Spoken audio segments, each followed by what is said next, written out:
As soon as I woke up this morning and I saw headlines, the key word, constitutional crisis. I've seen this in the media before. I've seen the market reaction before. I know Facebook was big news. I think this might have been a bigger driver to the downside. Well, it might have been, and if it was entirely media concocted. As you mentioned, there were all of these headlines about constitutional crisis, firing Bob Mueller. I saw the same headlines you did, and these headlines come despite the fact that President Trump's own attorney said, I'm not firing Bob Mueller. The president's not, rather.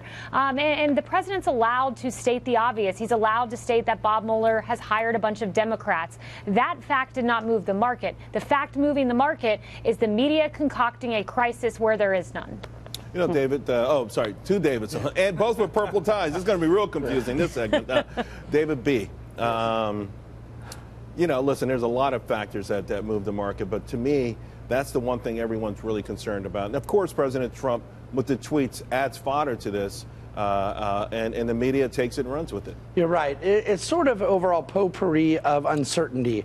I think that ultimately this particular story will prove to be nothing. There's been a couple days since the investigation launched. We saw some volatility. Nothing's really come of it. There would have to be a surprise around the corner.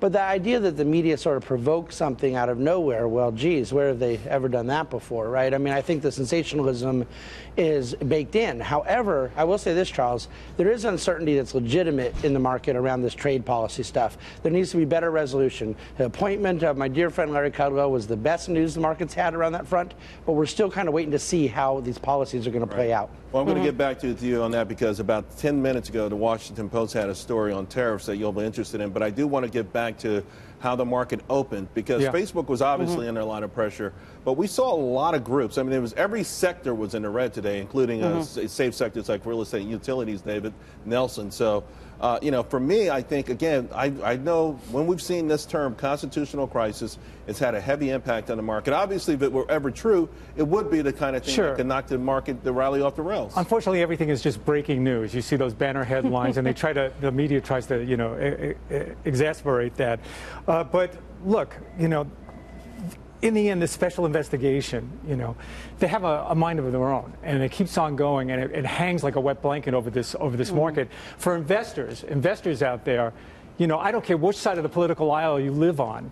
If you have money in this market, you're beholden to this administration, in particular this president. So anything that disrupts that dialogue in terms of the rhetoric surrounding the market, all the good news we've had over the last year, is going to create a lot of uncertainty. It is tough, though, when headlines can knock out fundamentals, but anyone who's been in the market more than 2 days at this point knows that's a possibility. Capri, I do want to point out to the audience that there is a piece out by the Washington Post at 5:13 that says Trump's lawyers have turned over documents to Mueller hoping to limit the interview scope. Right. It does feel by a whole lot of accounts that this thing is beginning to narrow into a specific scope. Axios, in fact, saying it's not even focused on collusion anymore, but maybe something else. So how do you feel with respect to this lingering for both sides of the political aisle?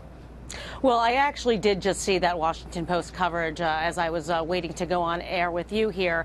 And it seems as if the tactic there is to basically try to limit the scope of the specific interview that could potentially happen between the special counsel Robert Mueller and President Trump. And certainly that's understandable to try to narrow that exposure to any witness, any individual that's speaking to the special counsel, to try to give them as much information as possible. I want to go back for just 1 minute to this issue of the constitutional crisis.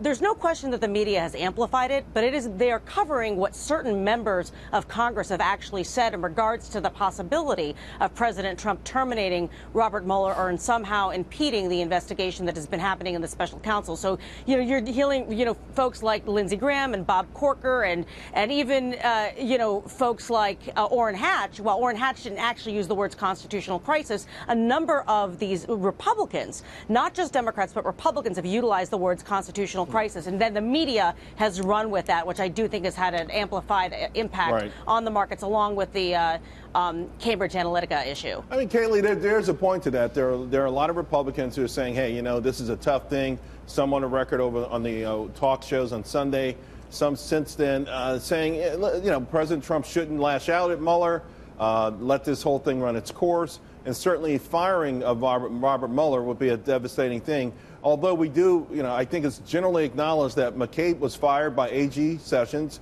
at the request of the Inspector General of the FBI, it'd be hard to say that firing of Robert Mueller would not have come strictly from President Trump. Right. Well, look, it is undeniable that President Trump and his team have cooperated with the Mueller investigation in unprecedented ways. 37 witnesses, 1.4 million pages of documents from the campaign. They have been cooperating. This idea that he is going to fire Bob Mueller and then create a constitutional crisis is a fake news story. President Trump is not entertaining that idea. His lawyer confirmed that, and the media is acting very irresponsibly when they can move markets with fake news stories, just like ABC News' Brian Ross did when he made up a story about Trump campaign contacts with Russia, and the market reacted negatively in the direct aftermath. They have extraordinary power, and making up stories with no basis in truth is not the way to go. It's not helpful for any of us. David Bahnsen, I agree. Honestly, I think the media likes the market turmoil. I mean, if someone, maybe Media Research Center will do a piece on it, the amount of coverage on the way up versus the amount of coverage on the way down. I guarantee you the small amount down vis-a-vis the rally would probably astound us, although it probably wouldn't either. No, I think you're right, but I think that primarily what drives a lot of the left-wing media is sensationalism in general. I don't think that their coverage of this story is driven by trying to disrupt the market. I think that becomes a partial consequence, but just overall creating a fake, like she said, a fake news story around there being disarray. But the idea that an investor would actually take P's and Q's from a reporter reporting that a Republican talked about what would happen if this happened is, first of all, silly. But second of all, it's really, really scary to think somebody would actually do that. Our job is to keep people from responding to noise. That's all this is on noise. a day-to-day fact-day basis, though, David Nelson, it's not investors per se. Sometimes it's machines, right?